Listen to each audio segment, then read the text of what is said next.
This is the FM Gold channel of All India Radio. In the program News Analysis, now we bring you a discussion on clouds over global free trade. The participants are Anjan Roy, former Economic Advisor, FICCI, and Sanjay Jha, India Bureau Chief, ITN News, London. The World Trade Organization's trade talk seems to be heading for a complete failure. The Director General of the WTO has said that negotiators have failed to craft the first global trade deal in more than a decade, which could have given the world economy $1 trillion boost. The WTO head Roberto Azevedo says diplomats from the WTO's 159 countries tried hard but cannot cross the finish line here in Geneva ahead of a summit where ministers were to have signed the deal in Bali, Indonesia, next week. What reason do you see for the failure of these talks? Why is not WTO able to come up on a common consensus? Actually, this is a continuation of what was happening during the Doha Development Round. The Doha Development Round had promised to concentrate on development, but instead this became a bickering over farm subsidies by the developed countries, and those were contested by the developing countries. They were giving so much farm subsidy that the developing countries could not have got any access to the farm products market. Instead, their products would have come into the developing country. This is a continuation of the same kind. Without that background, you will not understand what is at stake. So here also in this round, the developed countries managed to push their agenda, saying that there will be 3 items on the agenda this time: agricultural trade, trade facilitation, and development issues. Now, development issues were by and large sidestepped.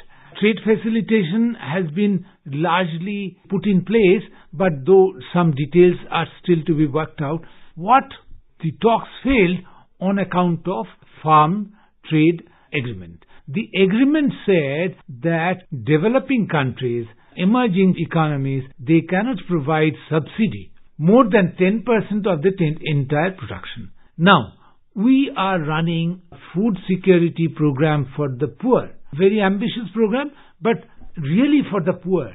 Now, if your sovereign rights to feed your people with subsidized grain is curtailed by an international global agreement on the ground that this is distorting trade, such an agreement is not acceptable.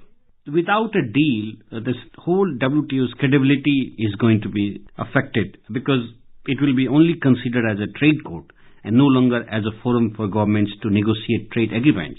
And if the negotiators can't reach to a consensus, all talk about one village, one world, and the whole deal, which after the WTO was formed, could have added to nearly $1 trillion to the world economy.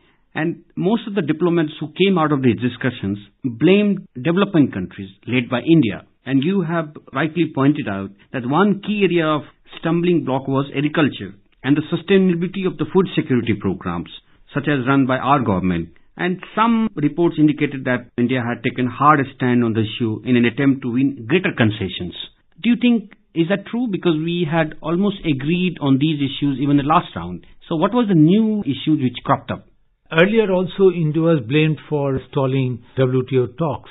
This time also we are. Now, this is an assertion of our rights, our essential right to run some programs which the developed countries feel will curtail their freedom of trade. I mean, they want to somehow or other bamboozle their way into developing countries' agricultural products markets by any means, while they, within their country, they provide subsidies in various formats. For example, if you go to France, they provide huge subsidy for maintenance of their countryside. They say that this is not farm subsidy, but we are spending money to keep our country green, to maintain the beauty of the countryside and all that. Now, France does not agree to curtail their farm subsidies. Or, for example, United States, the entire WTO round talks almost has broken down on ground of US subsidization of cotton crop. Now, cotton is a very marginal crop for USA, but it's a survival product for some of the African countries. Now, none of them have the fiscal or financial muscle to subsidize their cotton crop. But USA provided subsidy for cotton crop which was more than their national income. So these are the inequities of the trade talks.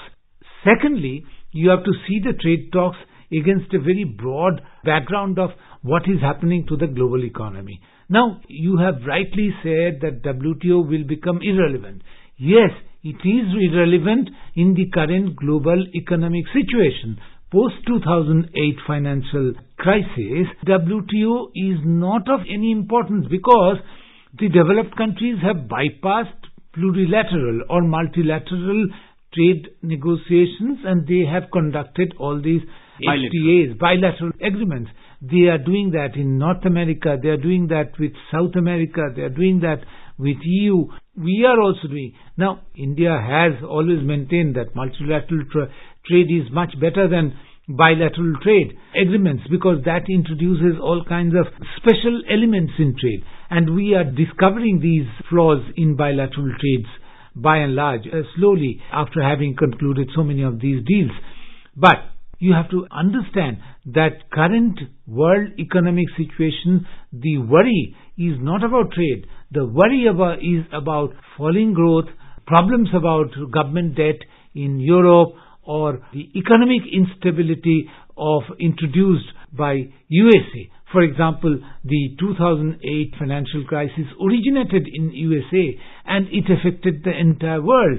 Even when the Federal Reserve, USA Central Bank, is talking about repositioning its monetary policy, the entire world is affected. Entire financial markets are affected. They go up and down. Our rupee has depreciated. Our funds flow has gone down. We are facing some current account deficit problems. Fortunately, we have been able to contain that current account deficit very fast and we are not that vulnerable to US changes of stance anymore. But the fact of the matter is that trade is no longer the top of the agenda, something else. And these are usurping time of the global economic experts. You interestingly mentioned about the inequalities in this trade talk and why it is becoming like irrelevant organization. When WTO was formed, the world was in a different, the economies of the big countries were buoyant, they were growing fast. Now in a recessionary, world economy where developing countries as well as the developed countries are all facing economic crises, the growth rate is not as it was when it was formed. You think there is some scope where they can common ground to help each other, and so that the world economy, as we are talking about, if they find the common grounds, then the world economy will get a major boost and it could benefit to the tune of almost $1 trillion economy. Yes, a common ground and common position, coordinated policies would have helped the entire global economy. We have seen, in fact, we have had coordinated economic policy immediately after 2008 when the first London conference of G20 countries were held. All the economic policies of major economies were orchestrated so that one did not go against another. But following 2008, we are seeing that the economic interests of different countries are varying. Take, for instance, China. To my mind, China is a major source of instability for the global economy in the sense that China, willy-nilly, given their economic structure, they subsidized heavily their exports. Their exports are priced so low that they are getting markets all over. And over a 30-year period, China has emerged into a position where its manufactured goods are dominating the markets. One result of this is that China is acquiring huge amount of liquidity funds. That is, it has I think $4 trillion foreign exchange reserves. Now, it doesn't know what to do with it. It is pumping that money back into US securities, treasuries, whereas USA was running a huge trade deficit with China. Now, this kind of imbalances deep imbalances where one country is in deep deficit, one country is deep surplus. Cannot happen. This is creating a wobbly situation, global economic structure. China is dumping products into India. Our manufacturing industries, you go and buy an electric kettle in any of these markets, you will not find one single Indian manufacturer. Is it that no Indian manufacturer can manufacture an electric kettle, which is not a very difficult thing to do? But because of this, we have opened our market, things are coming in, and market is accepting that, but quality is also indifferent. But the subsidization interest rate in China is around 2.5% for export producers, whereas our interest rate is anywhere around 13 to 14%. Now, with this kind of, how do Indian exporters compete with China? So there are issues like that where the economic policies will have to be orchestrated. China is by and large coming round to this point of view that this kind of subsidization or non-market economy might not be sustained for long. They are talking about market-oriented economy and becoming more market-oriented economy. They are changing their economic strategy. They are becoming more domestic consumption-oriented economy than export-oriented economy now that they have reached a certain level. But yet, their installed capacity is so huge that they do not know where to sell all that goods. For example, their steel capacity is something like, I think, 900 million tons. Anjan, you mentioned initially in our discussion that agriculture is the main kind of key area where there is a differences between the developed country and the developing country. You cite an example of France, and then how the diplomats at the WTO are blaming India and other developing countries like Venezuela, Bolivia and Cuba. But what about the trade deal? You know, the trade deal we were talking about, which is the low-hanging fruit of the moribund Doha roundup talks. It was about streamlining customs procedure globally. You know, we still see a problem where the carnates, let's talk about the trade, the customs. Why are the countries not able to come to a common platform or consensus as far as the trade facilitation you mentioned, the custom procedures? What is holding back? Nothing is holding back. It should be done, and it should be done fairly fast. Trade facilitation agreement has been more or less worked out. It should have been through at least. But there also, countries now use trade retardation than facilitation as a non-tariff barrier. You will know that if you are exporting to China, you can export your good, for example, some item, only through nominated port. It cannot enter China through any other port. Then China uses, for example, only Chinese language. Everything has to be printed in Chinese language. These are the kind of things which are practiced by all countries, and trade is affected by that. It's not just customs clearance, but there are inbuilt.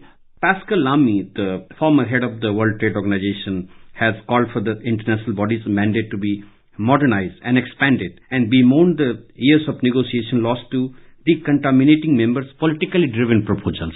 Do you think the WTO is a sinking ship now? Given the exigencies of the time and what is top-line agenda, WTO or trade facilitation is not enjoying the topmost priority. Unless economies improve, growth revives, start functioning in a normal manner, growing again, trade will not be that important. I suppose WTO will have to readapt itself. Thank you very much for your time. You were listening to a discussion on clouds over global free trade. The participants were Anjan Roy, former economic advisor, FICCI, and Sanjay Jha, India Bureau Chief, ITN News, London. It came to you in the program News Analysis, produced and presented by the News Services Division of All India Radio. This program is also available on our website, newsonair.nic.in. You may email your opinion about this program at airnsdtalks@gmail.com.